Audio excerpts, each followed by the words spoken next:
আসসালামু আলাইকুম, কেমন আছেন সবাই? আপনাদের জন্য নিয়ে আসলাম দই পুডিং। পুডিংটা দেখতে অনেক সুন্দর, খেতে যেতে এত মজা, আপনারা আসলে না বানাই খেলে বুঝবেন না।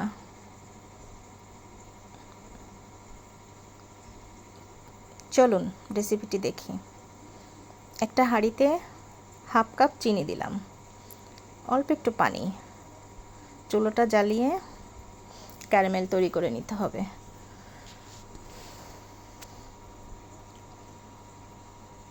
ক্যারামেলটা আসলে পারফেক্টভাবে না হলে পুডিংয়ের কালারটা ভালোভাবে আসবে না। ক্যারামেলটা যদি পুড়ে যায় তাহলে তিতো লাগবে।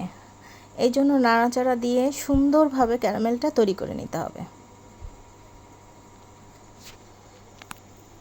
আমাদের ক্যারামেলটা হয়ে গেছে, ready.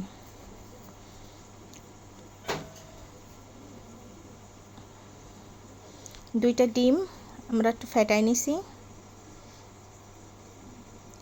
Half cup condense milk ডিমের ভিতরে দিয়ে দিলাম, দিয়ে বেশ সুন্দর করে মিক্সড করে নিতে হবে। এবার এক কাপ টক দই, দইটা আমি একটা স্ট্রেনারে পানি ঝরায়ে তারপরে নিছি। আপনারা এভাবেই নেবেন, পানি সহ দেবেন না, একটু পানি ঝরিয়ে তারপরে দইটা ইউজ করবেন। আর এখন দেব দুধ, 2 কাপ দুধ ঘন করে জাল করে নিছি আমি দুধটা। আপনারা একটু জাল করে ঘন করে নেবেন, তাহলে পুডিংটা খেতে অনেক মজা লাগবে, ভালো লাগবে। এবার ভালো করে মিক্সড করে নিতে হবে। আমি 1/4 কাপ চিনি দিলাম। চিনিটা আসলে টেস্টের উপরে, অনেকে বেশি খায় কম খায়, আমার একটু কম হয়ে গেছে এজন্য আমি একটু দিলাম। একটা ছাঁকনি দিয়ে সেঁকে নেব যাতে ভিতরে লাম্পস না থাকে। যত স্মুথ হবে, স্মুথ করতে গেলে এভাবে করে নিতে হবে। আপনারা এভাবে করে নেবেন, দেখবেন অনেক স্মুথ হচ্ছে। অনেকের আছে পুডিংটা ফেটে যায়।